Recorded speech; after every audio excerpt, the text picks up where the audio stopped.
Jantung berada di sebelah kiri kita. Jadi kalau kita tidur kita menghadap ke kanan, yang terhimpit adalah liver. Tetapi lambung kemudian jantung itu dalam posisi yang optimal untuk bekerjanya. Kita tahu jantung itu fungsinya adalah untuk mengalirkan darah ke seluruh tubuh. Ketika dia berada di sebelah atas, akan semakin lancarlah peredaran darah kita, mengantarkan ke otak, mengantarkan ke paru-paru, ke lambung, dan sebagainya. Jadi harapannya adalah kita penuhi kebutuhan tidur kita lebih kurang 6 jam per hari itu dengan tidur ala Rasulullah SAW. Alhamdulillahilladzi ahyana ba'dama amatana wa ilaihi nusyur.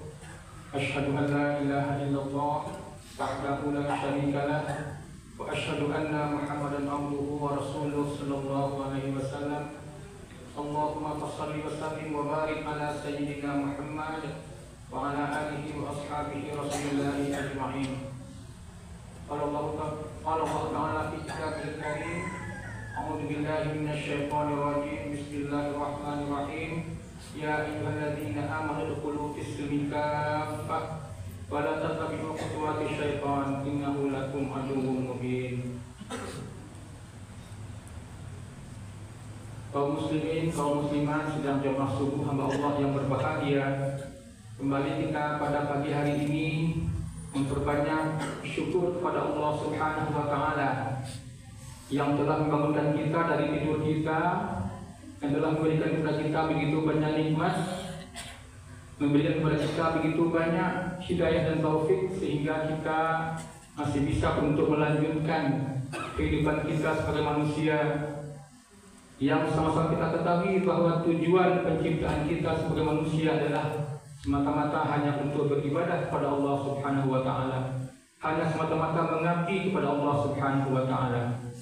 Mudah-mudahan dengan semakin banyak kita untuk mensyukuri atas nikmat-nikmat Allah, Allah senantiasa memperbanyak nikmatnya kepada kita, dan pada akhirnya nanti kita akan bisa mendapatkan yang namanya husnul khotimah. Amin amin ya rabbal alamin.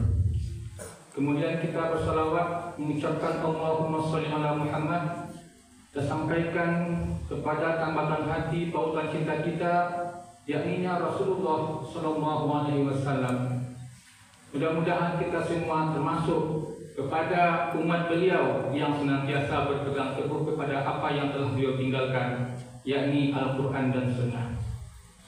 Kaum muslimin yang berbahagia, alhamdulillah pada hari ini kita sudah berada pada hari kelima pelaksanaan Ramadan tahun ini. Senantiasa kita berharap bahwa apapun yang kita lakukan dalam bulan Ramadan ini akan memberikan manfaat kepada kita, akan memberikan manfaat baik itu kepada ruhiyah kita ataupun kepada jasmani kita. Tidak ada yang kita harapkan kecuali bahwa Allah akan menerima ibadah puasa yang kita laksanakan, sehingga dengan diterimanya oleh Allah atas ibadah puasa yang kita lakukan, kita akan mendapatkan derajat takwa, merupakan pujian utama dari ibadah puasa yang kita lakukan. Untuk selanjutnya kita akan menyampaikan seperti sampai tadi malam bahwa kita akan lebih mencoba mencari hikmah dan manfaat dari ibadah puasa yang kita lakukan dari segi kesehatan secara jasmani. Kalau kita lihat bahwa pelaksanaan ibadah Ramadan tersebut merupakan salah satu sarana bagi kita bagaimana untuk bisa melaksanakan pelatihan, dengan harapan bahwa pelatihan yang kita laksanakan selama sebulan penuh di bulan Ramadan ini akan bisa kita teruskan, akan bisa kita lanjutkan setelah Ramadan. Diklat selama 30 hari seharusnya, kalau bagi seorang pegawai, kalau sudah mendapatkan diklat yang cukup panjang 30 hari itu seharusnya akan lebih meningkat pemahamannya. Demikian juga dengan diklat yang kita laksanakan selama sebulan penuh di bulan Ramadan. Bagaimana kita bisa memperbanyak amal ibadah kita, memperbanyak amalan-amalan sunnah kita, memperbanyak untuk membaca Al-Quran. Kemudian kita menjaga pola hidup kita. Harapannya tentu setelah Ramadan kita bisa menerapkannya untuk mendapatkan kesehatan yang paripurna, apakah itu kesehatan secara rohani ataupun kesehatan secara jasmani. Kaum muslimin rahimakumullah, untuk bagaimana kita bisa mendapatkan manfaat dari segi kesehatan jasmani, marilah kita mempedomani bagaimana Rasulullah SAW melaksanakan puasa. Yang pertama bisa kita lihat bagaimana Rasulullah senantiasa melaksanakan yang namanya makan sahur. Bahkan dalam sebuah hadis dikatakan, karena ashabu Muhammad sallallahu alaihi wasallam asra'an nas iftaran wa abta'ahum sahura. Dahulu para sahabat Nabi Muhammad sallallahu alaihi wasallam adalah orang-orang yang paling segera berbuka dan paling lambat sahur. Kita tahu bahwa selama kita melaksanakan puasa pada siang hari, itu kita sudah mengistirahatkan lambung kita, mengistirahatkan tubuh kita lebih kurang sekitar 13 sampai 14 jam, tergantung di mana kondisi kita berada. Ada yang 13 jam, ada yang 14 jam. Artinya kita mengistirahatkan organ kita. Salah satunya adalah organ pencernaan. Makanya dianjurkan bahwa ketika kita akan mengistirahatkan organ pencernaan kita itu, diharapkan untuk melambatkan sahur. Jangan sampai kita sudah dipatok kita melaksanakan puasa sekitar 13 sampai 14 jam, jangan dilebihkan. Bagaimana caranya supaya tetap puasa kita itu 13 sampai 14 jam kalau kita melaksanakan melambatkan sahur kita? Paling kurang 1 jam menjelang sholat subuh kita sudah melaksanakan sahur. Karena kita akan mengistirahatkan organ pencernaan kita. Kalau kita puasa, misalnya kita sahur mulai jam 1, berarti kita mengistirahatkan lebih dari standar puasa kita. Makanya diharapkan kita melaksanakan sahur itu untuk ditakhirkan menjelang waktu subuh lebih kurang 1 jam. Bukan berarti kita melambatkan sahur sampai lewat waktu subuh, tapi lebih kurang 1 jam sebelum sholat subuh kita sudah melaksanakan sahur. Kemudian kita juga perlu memperhatikan apa yang kita konsumsi ketika kita melaksanakan sahur. Diharapkan ketika kita melaksanakan sahur itu kita bisa mengkonsumsi makanan-makanan yang banyak memenuhi serat, sayuran, buahan. Kenapa demikian? Karena sayuran, buahan itu akan lebih lama proses pencernaannya. Sehingga ketika kita sahur, kemudian kita puasa, ada sekitar 4-5 jam kalau yang kita konsumsi itu dalam bentuk serat ataupun buah-buahan. Sehingga lebih lama lagi kita akan merasakan lapar. Kemudian apa lagi? Kemudian kita perhatikan adalah kita mesti memenuhi kebutuhan cairan kita.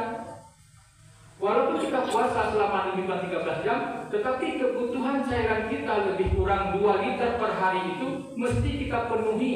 Mulai dari kita sahur, kemudian kita berbuka, dan sampai malam harinya kita penuhi kebutuhan lebih kurang 2 liter cairan. Bagaimana kita bisa memenuhi yang 2 liter itu? Bisa kita bagi menjadi lebih kurang 4 gelas per hari. Tubuh kita ini sebagian besar terdiri dari cairan. Jadi jangan sampai kekurangan cairan walaupun kita berpuasa. Kita bagilah untuk memenuhi kebutuhan 2 liter itu lebih kurang 8 gelas air. Ketika kita bangun tidur, kita penuhi 1 gelas. Kemudian sebelum kita makan, kita penuhi 1 gelas. Kemudian setelah kita makan sahur 1 gelas. Ketika kita berbuka, kita utamakan dulu. Setelah kita mengkonsumsi buah-buahan yang lebih cepat dicerna seperti kurma atau semangka, kita penuh juga kebutuhan cairan kita dengan meminum cairan.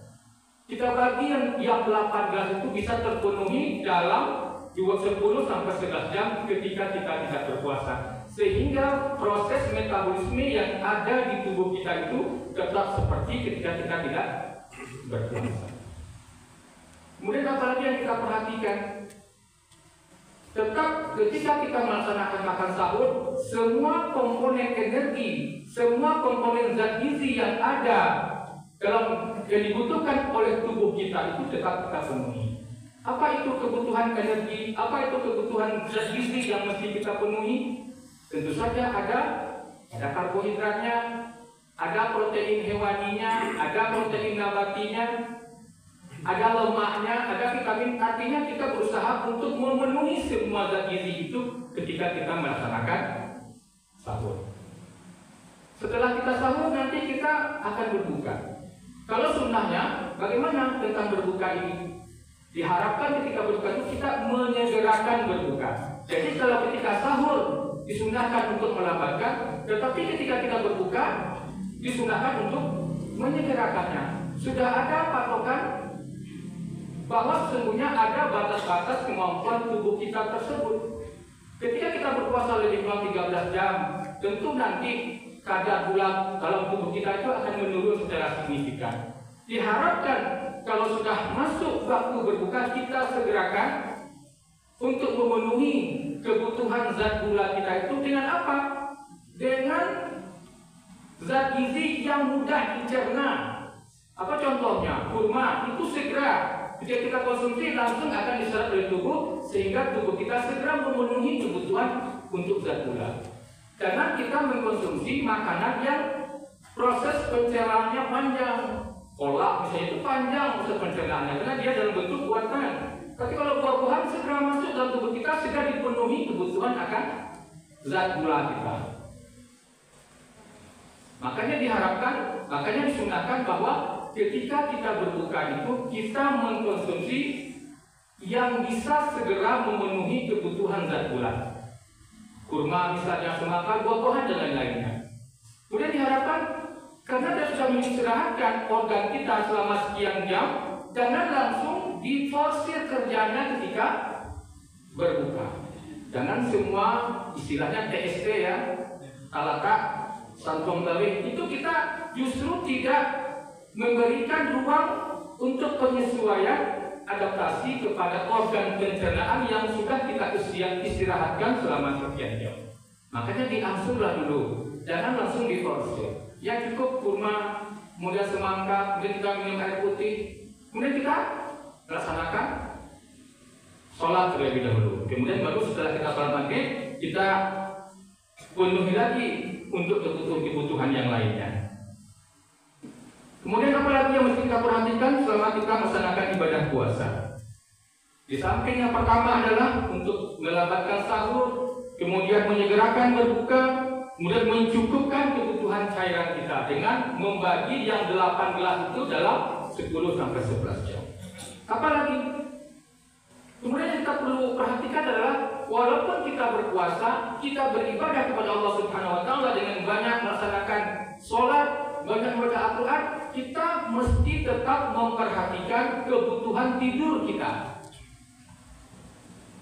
Berapa kebutuhan tidur kita? Lebih kurang sekitar 6 jam per hari. Tidak usah lapangan kelupaan untuk anak-anak, tapi cukup 6 jam per hari merupakan kebutuhan tidur kita. Bahkan dari segi tidur ini sudah dicontohkan oleh Rasulullah SAW. Bagaimana tidur Rasulullah SAW? Rasulullah ketika tidur, jadi demikian sempurnanya agama kita sampai hal-hal yang kecil itu pun diatur, dan ternyata yang kecil tersebut memberikan manfaat dari segi kesehatan. Bagaimana dengan tidur Rasulullah?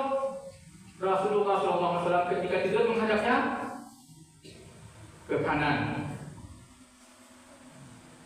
Rasulullah SAW ketika tidur menghadap ke kanan. Kenapa demikian? Ternyata ketika ke kanan itu berarti kalau kita menghadap ke kanan, yang sebelah kiri berada di atas kan? Dan itu adalah posisi adanya jantung. Jantung berada di sebelah kiri kita.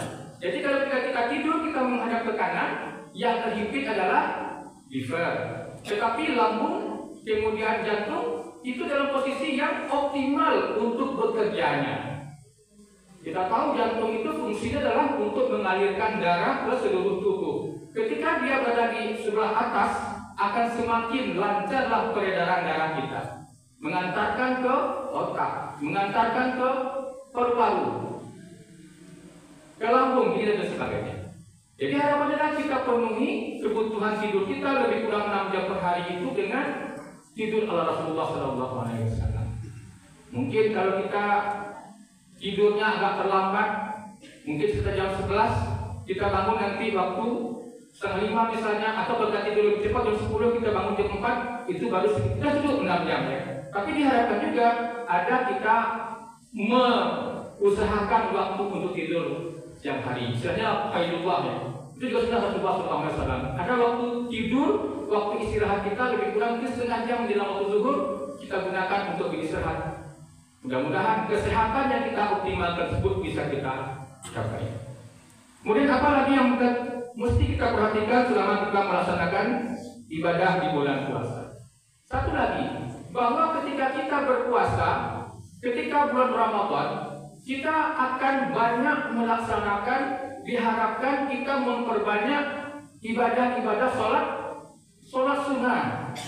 Mulai dari sholat sunnah duha, kemudian sholat sunnah rawatib, kemudian sholat sunnah tarawih, witir, tahajud. Dan selama sebulan penuh kita dilatih untuk memperbanyak sholat ini. Ternyata berdasarkan penelitian kesehatan, semakin banyak kita melaksanakan sholat, itu akan memperbaiki seluruh sendi tubuh kita. Kita tahu bahwa sholat itu melibatkan sebagian besar sendi tubuh kita, ya. Dengan banyak kita melaksanakan sholat akan semakin optimal kerja sendi. Jadi mungkin akan bisa mengurangi kalau kita mengalami gangguan persendian. Kemudian apa lagi? Ketika kita melaksanakan sholat, kita akan banyak melaksanakan yang namanya sujud. Apa yang terjadi saat sujud? Dari segi kesehatan, ketika kita sujud, di mana posisi kepala kita berada di bawah, itu akan membuat peredaran darah semakin lancar, sehingga banyak darah yang dialirkan ke otak kita. Dikatakan bahwa semakin banyak kita melaksanakan sujud, itu akan mengurangi penyakit-penyakit yang berhubungan dengan otak. Apa contohnya? Alzheimer, pikun. Karena apa? Karena itu tadi semakin banyak kita mendarahi otak kita ketika kita melaksanakan sujud. Kemudian kita perhatikan lagi selama bulan puasa adalah bahwa kita tetap melaksanakan olahraga seharusnya. Tentu saja olahraga dengan intensitas yang ringan sampai sedang. Kami akan ketahui bahwa olahraga yang kita lakukan itu dengan intensitas yang sedang, ya dari laju jantung kita. Jadi mungkin kalau di luar puasa kita bisa olahraga secara maksimal, tapi kalau selama bulan puasa kita tetap berolahraga tapi dengan intensitas yang sedang. Mungkin dengan jalan sore dalam waktu berbuka, sebelum berbuka. Dan apa lagi? Kemudian adalah selama bulan Ramadan kita akan banyak membaca Al-Quran. Bahkan ada yang sanggup untuk 1 juz 1 hari, bahkan ada yang lebih. Ternyata manfaat tilawah Al-Quran itu juga sangat bermanfaat untuk tubuh kita. Tentu saja kalau kita mengusahakan membaca Al-Quran itu dengan tartil, dengan cara yang benar. Bagaimana cara yang benar? Kita tidak menyambung-nyambung suara kita, kan? Tidak menyambung nafas kita, tetapi kita sebelum kita membaca Al-Quran kita tarik. Kata dulu, tarik nafas dulu. A'udzubillahi minasyaitonirrajim. Satu nafas. Bismillahirrahmanirrahim. Nah, ketika kita membaca Al-Quran dengan cara tartil itu, kita sudah membuat nafas kita itu menjadi lebih efektif. Paru-paru kita itu bekerja lebih bagus ketika kita membaca Al-Quran secara benar, secara tartil kita namanya. Nah, demikianlah begitu banyak keutamaan yang mesti kita lakukan selama bulan Ramadan, dan itu mesti kita terapkan walaupun Ramadan sudah selesai. Jadi dengan beberapa panduan tersebut, mari kita mencoba untuk melaksanakan satu-satu. Mudah-mudahan kita bisa mendapatkan apa yang kita inginkan, kesehatan secara mental, spiritual, juga kesehatan secara jasmani bisa terdapatkan selama kita melaksanakan ibadah puasa. Demikianlah yang singkat yang saya kami sampaikan pada kesempatan pagi hari ini. Mudah-mudahan bermanfaat. Mohon maaf segala kekurangan. Terima kasih atas segala perhatian. Billahi taufik wal hidayah. Assalamualaikum warahmatullahi wabarakatuh.